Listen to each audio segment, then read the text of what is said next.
Just for today, everything's okay, everything's okay. Never comes again, another day like yesterday.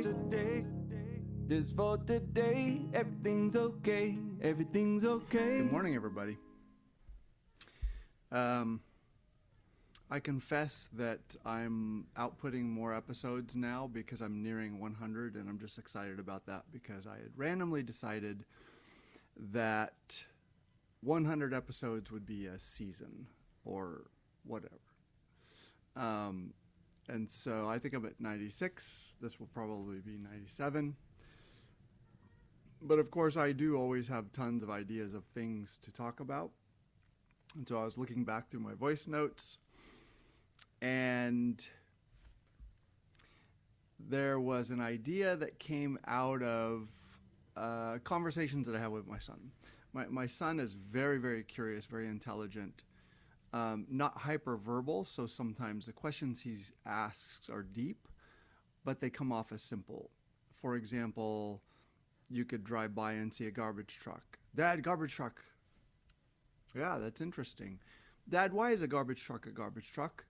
Well, because it was named that because it's a truck that goes around the city and picks up people's garbage. Dad, why is garbage garbage? Well, garbage is just a name that we give stuff that we don't want, that we need to get rid of and throw away, and we call it garbage, so we put it in the garbage, and then the garbage truck picks it up. Dad, why don't we want it? Why don't we want those things? Well, son, you have stuff that you don't want, like food you didn't finish or whatever. Where do you throw it? You throw it in the garbage, right? And I can't, but he can go on for a half an hour and ask another question. But the truth is, he's not just compulsively asking questions. He actually has a deep sense of, he wants to know what the nature of the thing is. Don't just tell me the function of the thing. What's the nature of the thing? What makes garbage garbage? Why do people make those decisions, et cetera, et cetera? So anyway, in a similar conversation, we were talking about plants. And it was like, Dad, why is a tomato plant a tomato plant?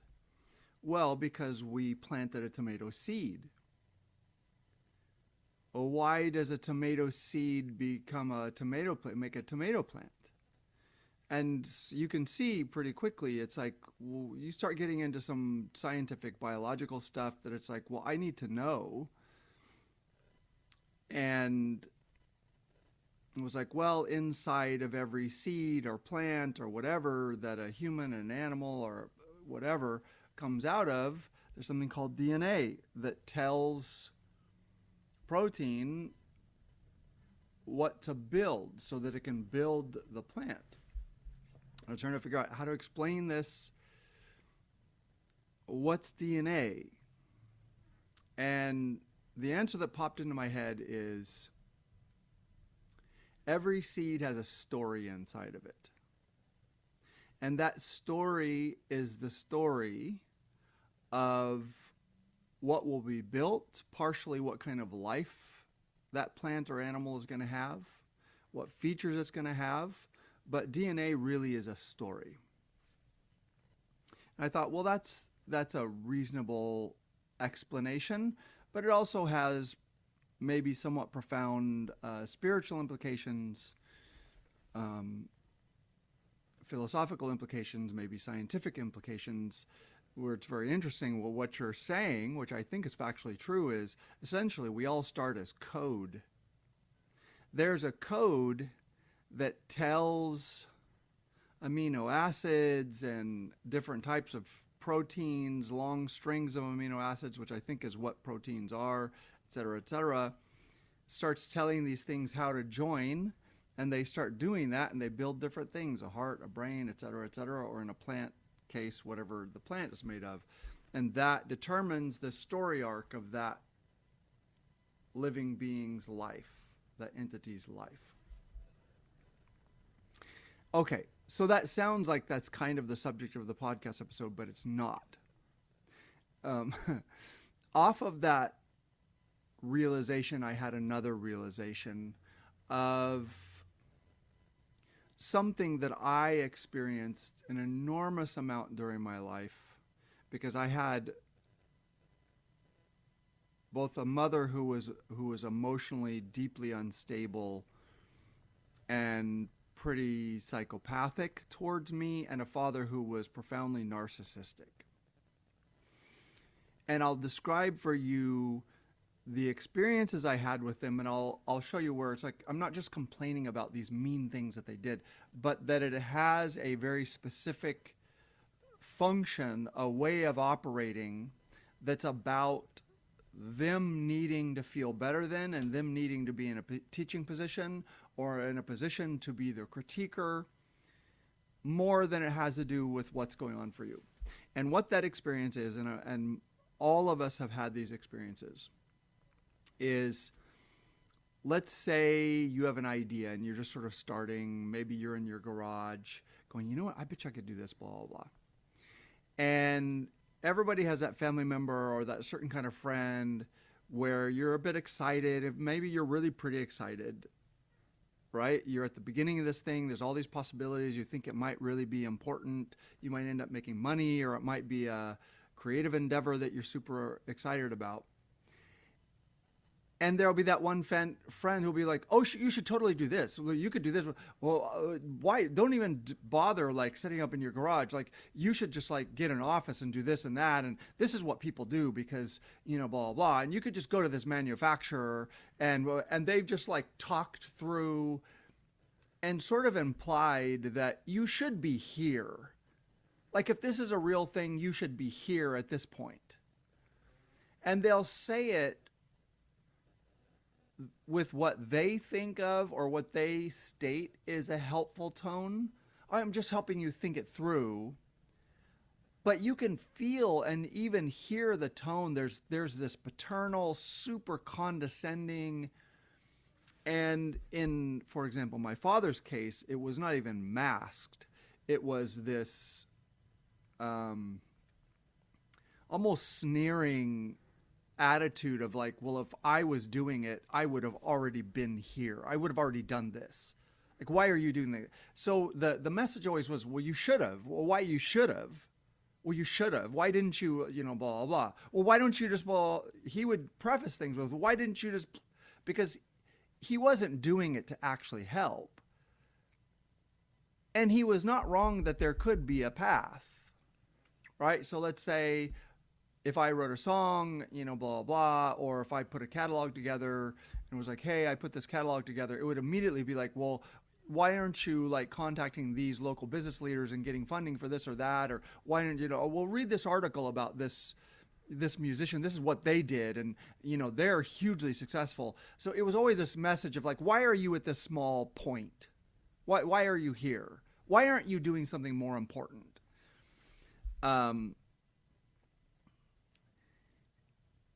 And in my mother's case, it wasn't even about pretending. It was always just like, well, you're just going to do this. Well, be careful. You don't end up addicted to drugs. Well, are you sure that you're not just, it wasn't even like, oh, it should be this thing much further down the process. It was like, you shouldn't do this at all because you're going to fuck it up and it's going to be these horrible outcomes for you. Now, that might sound different, but it's not different at all. In either case, it's someone who's horribly wounded, who carries an enormous amount of shame, and they're attempting to use you as someone to control, to instruct, to condescend to see as smaller than, to see as less than. So they're posturing up on you to reinforce and to attempt to assuage their unconscious sense of shame or conscious sense of shame. So there's some of condescension in it. But to get more granular, to come to the point of it, this is what I want you to be super, super, super careful about, and to honor how you feel and what that sounds like to you and how your body responds to it. Because, and I forget what I said exactly in the voice message, but it was something like, be really careful, beware the person that recognizes the story in the DNA and pretends they're helping you by ripping the seed open and telling the seed, well, it should already be a tomato plant with all of these tomatoes on it. If you did all these things, that's what would be happening. Because it will destroy that seed and nothing will grow. And I know this on a personal level because I experienced extreme control and extreme levels of this kind of condescension and constant, you should have, well, why aren't you doing this, or why aren't you doing that? And I essentially struggled with paralysis. Now, I could kind of do things if they were things entirely outside the scope of either of my parents that they didn't understand, they didn't have any opinion about, they didn't really know how to think about. But I would still hit a wall where if it started succeeding, I would totally self-sabotage because there was this paralysis of someone has already taken control of the entire process of the thing and told you, you're doing it wrong, you're a failure, you should be ashamed if anything other than this happens. And in my dad's case, it was like, and you've already failed because that should already have happened, right? He talked to me this way. He didn't talk to my younger brothers this way very often. And he didn't really talk to my sisters about anything at all. But for me, I was the target of this kind of attitude and significance. Now, here's the thing to know. If you're the person who your entire life has had this inborn connected instinct to have the idea, be excited about the idea, let the idea sort of cook, feel your way forward, try this, not want to know exactly how it's going to go, right? For example, back when I was writing, if I wrote a song, the worst thing anyone could do when you play it is go, oh, this sounds like, this is totally like a Jack Johnson thing, or this is, you need to do what you should do with the production. It's like, shut the fuck up. I'm just feeling my way forward. This is just a seed, and I'm experiencing the story telling me, the story in the DNA of the seed. I'm quietly listening and allowing it to tell me the best way it can express, and you with your narcissistic ass desperately needs to be the authority over this process that's mine and still partially deeply unconscious and instinctive. And all you're doing is ripping the seed open and going, this is a story, this is what should happen, blah, blah, blah. Shut the fuck up. You're a narcissistic asshole. You're destroying the process, right? So if you're that person who has that feeling and that instinct for it, and maybe you've experienced that person who mentors you for your entire childhood. Maybe you feel paralyzed and you wonder, what's wrong with me? I'm ADD. You go to therapy, you accuse yourself of all of these things, et cetera, et cetera. No, all that happened is that person's arrogance and narcissism and need to posture up on you and need to know more than you and need to tell you how it's supposed to go took ownership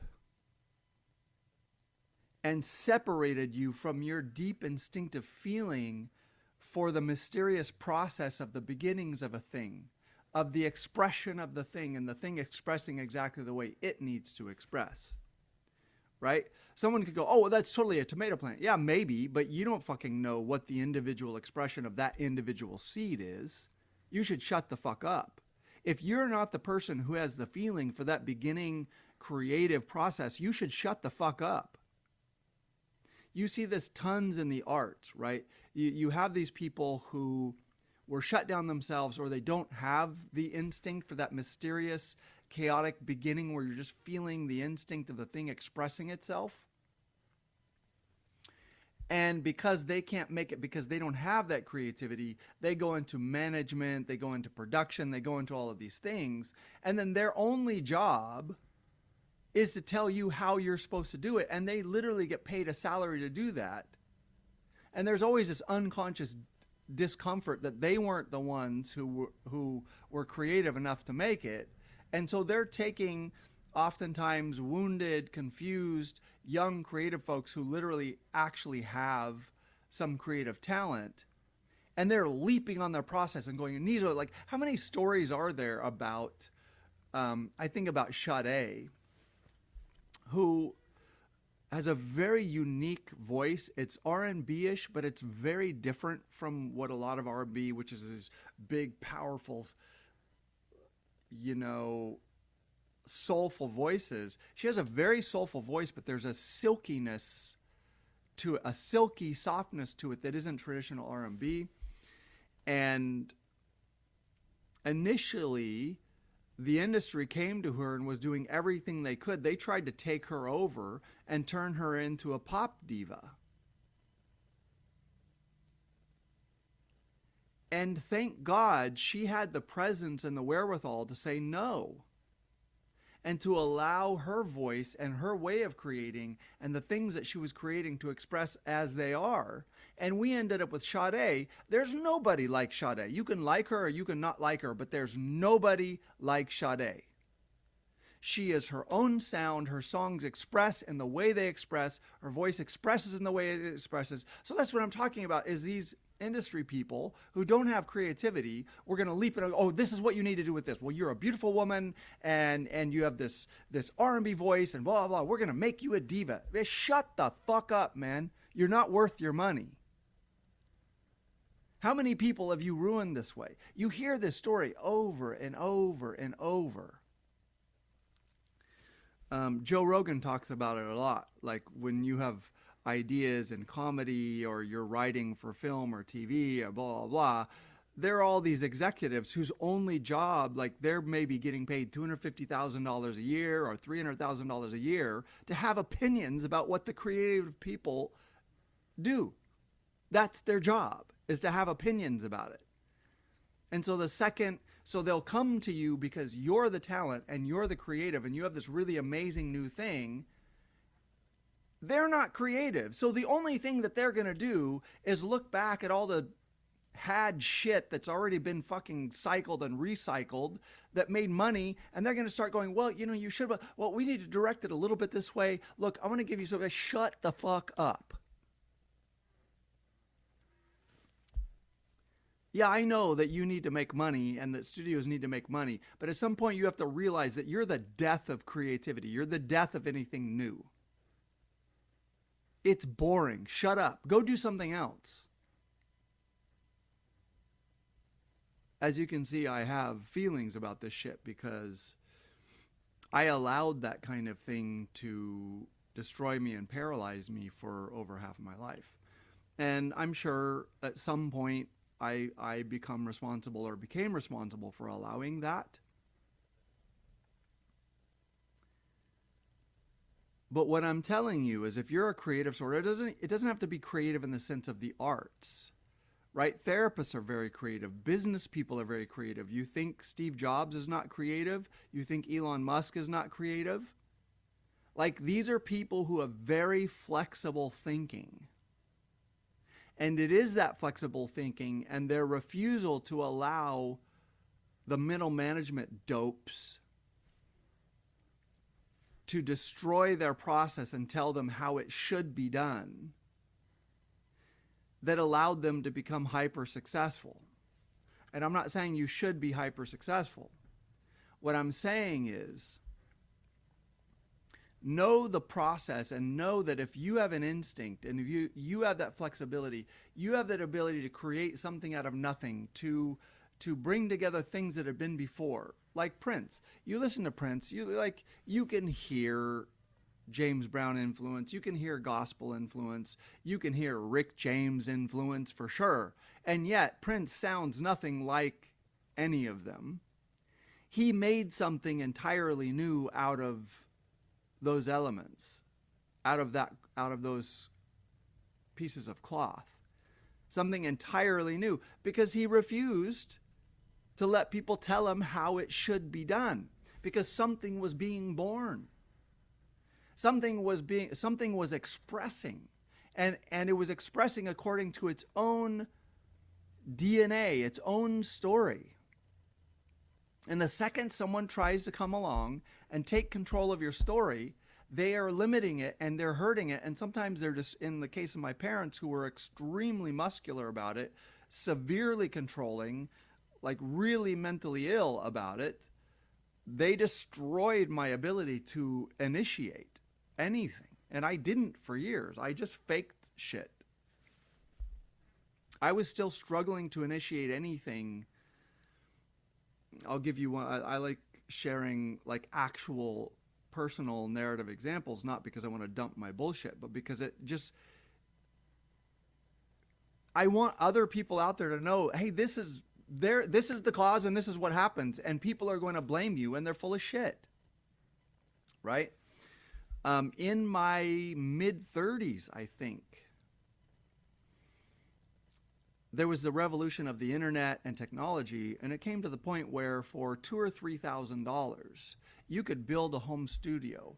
And if you learned a real skill set, you could produce, look, to a experienced consummate professional, they're going to hear and know, oh, this was probably a home studio. But to the listener, probably no discernible difference. And for people in the industry, they either don't know or they don't care. So you could produce at a high level if you had the skill set. I didn't at the beginning, but I learned it over 5-7 years. And so I ordered my sound card, and I got the software and the cords and a microphone. You can get an SM57 for $100. And I worked with a producer who once said that probably half of the hit records that you listen to through the 60s, 70s, 80s, many of them were entirely recorded on the SM57, especially rock stuff. So you could put this together for $1,500, $2,000, $3,000. And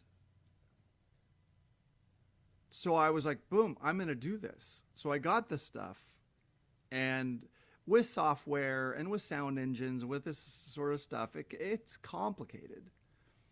And you can't just start and restart. You got to kind of figure out, and then it's like, oh, you have the wrong driver for that software. That's the outdated driver. It doesn't integrate with this software. Oh, you have to have the driver that was written specifically to make this piece of software talk to that piece of software. But there's this shit, right? And I remember when I hooked that stuff up, it took me about an hour to hook the stuff up and to install the software. It didn't immediately work. It wouldn't record. And I would have this feeling of rage that it wasn't just about like, oh, you're going to break something. I wasn't. I had extreme self-control, but it was going to flood my brain. It flooded my brain with cortisol and adrenaline at such a severe level that I would blank out and I couldn't think anything. I certainly wasn't going to be able to take this complex thing and go from beginning to end and go, look, where's the signal chain? What's going on here? Hey, you know what? It's going to take you 3 or 4 days. You're going to have to email this company and say, this is what I'm doing. This is what I'm seeing. This is the error code. Can you advise me how to get your software up and running? It might take them a week and a half, 2 weeks to get, like, there's this whole process. That's just normal. I was incapable. I had never actually engaged a process other than exercise or writing. I loved the process of writing and rewriting again and rewriting again.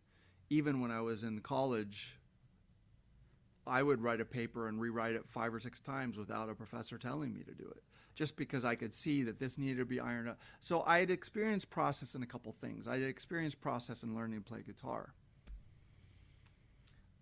But in many of the more structural, engineering-oriented or business-oriented part of the world, the areas where my father had been extremely controlling and insulting, where for me to even begin to engage instantly was met with shaming, condescension, criticism. Why isn't it here? Well, you should be doing this, and this is where this should go, blah, blah, blah.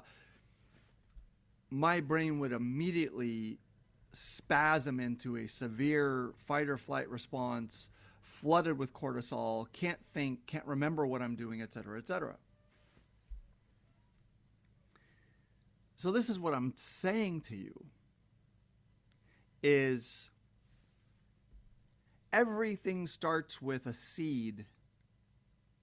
A seed is this creative idea. This thing just seems to bear itself. It is born. For some reason, it chose you. It's born within you. Within your mind, within your energetic field, it has chosen you as the parent. It's gone, this is the person who can express me. But it's just a seed, and there's just a code inside of it. There's just a story. It is a story of its own individual, unique expression. Even if it's a tomato plant, it's going to express uniquely as that tomato plant. If it's a song, it's going to express uniquely as that song. If it's a business idea, it's going to express uniquely as that business idea, especially if it's truly a new creation worthy of making hundreds of millions or billions of dollars. No one ever gets rich just imitating something. Well, that's not true. Sometimes they do. But you understand what I'm saying. Wild, massive success comes from listening to and allowing that code to express, even at an unconscious level.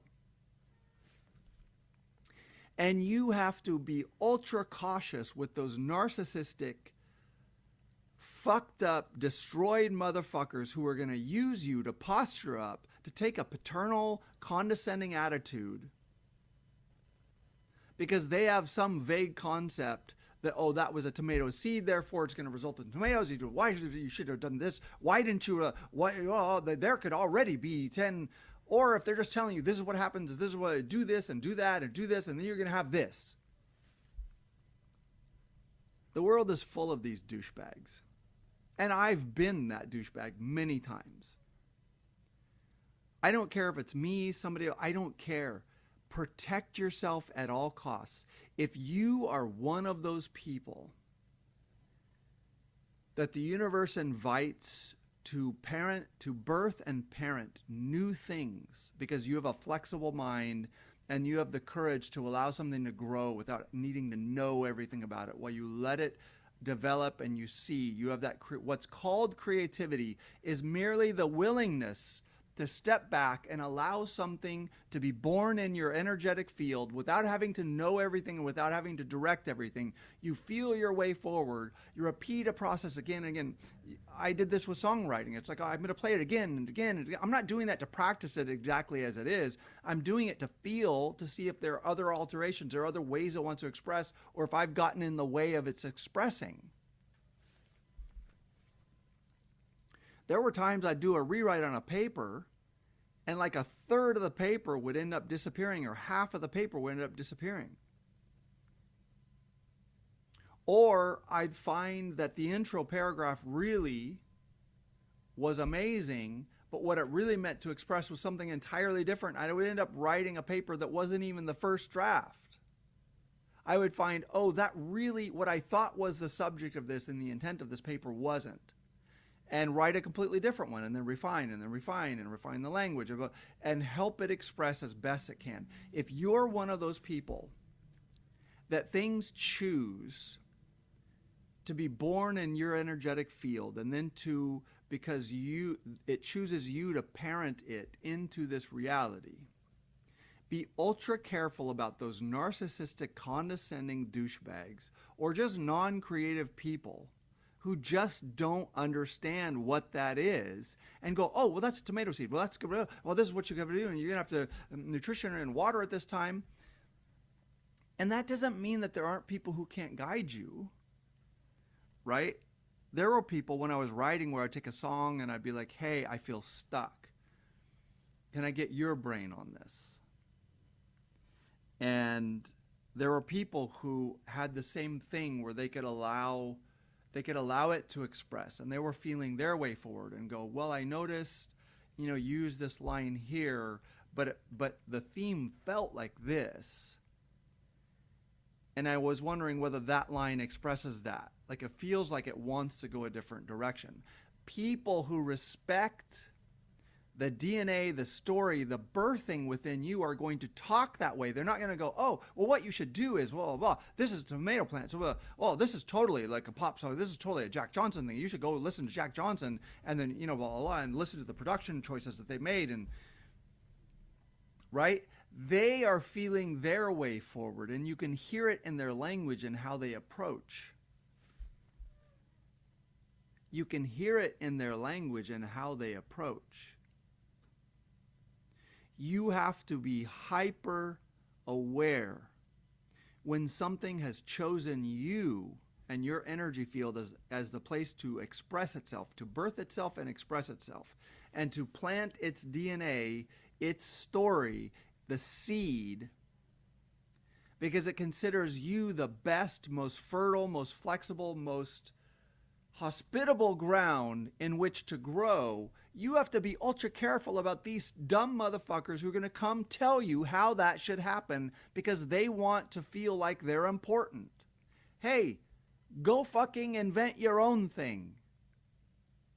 Unless you have the capability as a mentor, a true mentor, to come and feel your way and to feel, how is this thing expressing? What's the relationship between the person that idea chose and the idea? Can I feel my way into it? Are there possible alterations? Is this person maybe getting in their own way a little bit? Can I ask them some questions that open things up for them so that it can continue growing and expressing the most powerful way that it can? That's mentoring, not somebody who knows how this particular, like, if you feel absolutely sure how this thing is going to express, you're the last person who should be on any creative endeavor. That's just you and your ego. And I've been that person. Am occasionally that person as a therapist. Human condition. But if you've made a career of that, go away. You might know how to generate money.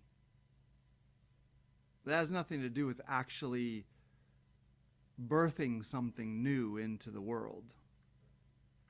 So if you're the person who has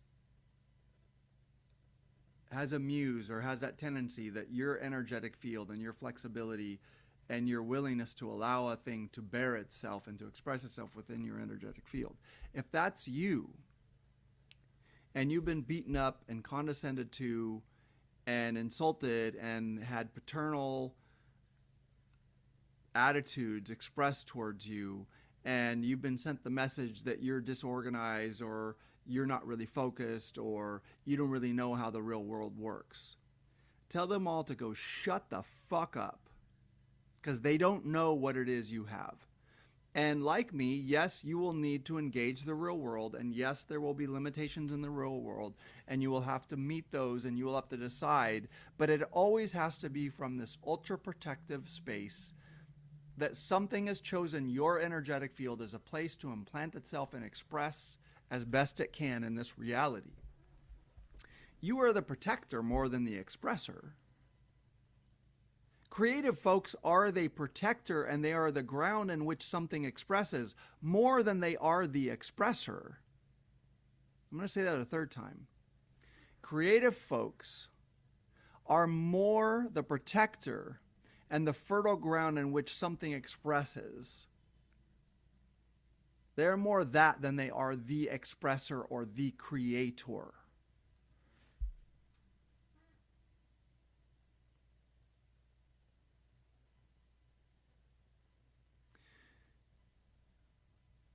I liken this also to map readers versus journeyers.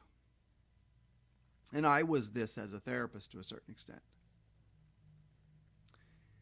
I did an enormous amount of intellectual work, observational work, analytical work, which meant that when it came to mental health and the human condition, I was super, super, super good at reading the map.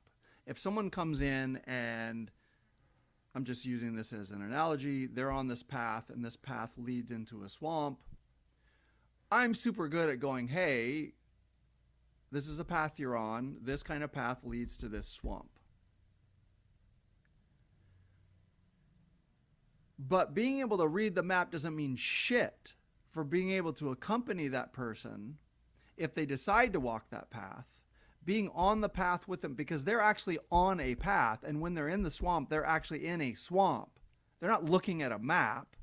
And my ability to go, oh, well, you're in the swamp if you just go this way. Well, no, but they're in a swamp. They're experiencing a swamp.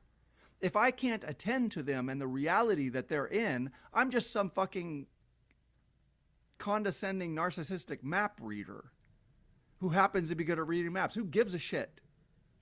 That doesn't help unless you understand that that person actually is on a path and actually now is in the swamp. And you can have any opinion about it that you want, but they're in a swamp. And you need to be able to attend to them and accompany them in that experience. Not just know that, oh, this path ends up in a swamp. Shouldn't have gone that way. Oh, thanks. I've been that person. Right? So it's like those narcissistic, egotistical people get really good at reading the map because they just want to tell people where to go and what kind of path they're on and where they should have gone and blah, blah, blah, and where to park their car. And that makes them feel good about themselves. But that doesn't mean shit for accompanying the people who are actually slogging it out on the ground. Okay? Creative folks are slogging it out on the ground. If you just have an opinion about it, you think that there's some other way to go, shut up. You can invite them, you can have an instinct for it, and go, hey, does it feel like this? As this thing expresses, this is what I hear. This is the theme I hear in it. Are you hearing that? If that is the theme, what if you thought about these other ways of expressing? Would those fit with it? You're asking, you're inviting the other person to experience their way through the swamp to find a path. You're not just going, oh, well, this path leads to a swamp, and if you just turn right, well, you don't know. Maybe that person's destiny is to take the longest path through the swamp, and then they discover that they evolved to love the swamp. And maybe we shouldn't be talking about swamps as a bad place to be. You don't know what the destiny is. You don't know. You're just coming with a set of preconceived notions.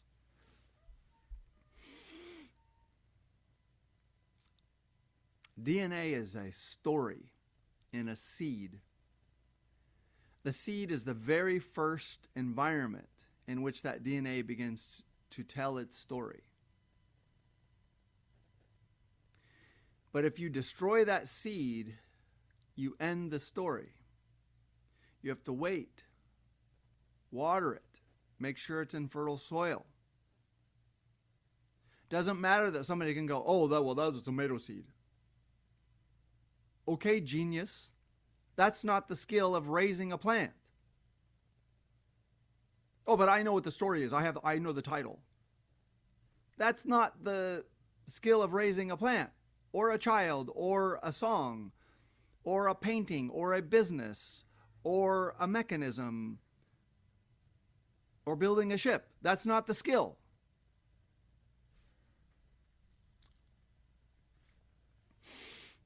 If you are the person whose energetic field is fertile ground and forms and ideas choose you to parent and protect so that it can express in your energetic field and you can help guide it into these 4 dimensions and navigate the limitations and expressions and ways that are possible to navigate. Be extremely careful with people who are map readers, people who are just like, oh, this is what that's going to be and this is what you need to do to get it there. Some of them are well-intended, some of them are narcissistic douchebags. Doesn't matter, be extremely careful with people who are very opinionated right at the beginning of the process. Especially right at the beginning of the process, be extremely careful. They are not helping you. They are stroking their own ego and trying to put themselves back together by using you and making you less than and making your idea something oversimplified and something that's happened a billion times before that they can go, oh, this is how this works. Be careful. If you ever intend to create something truly new or to allow something truly new to express within you and come into the world, you must avoid these people at all costs. All right, guys, that's what I had to say today. I love you guys. Take care. See you next time. Just for today, everything's okay, everything's okay.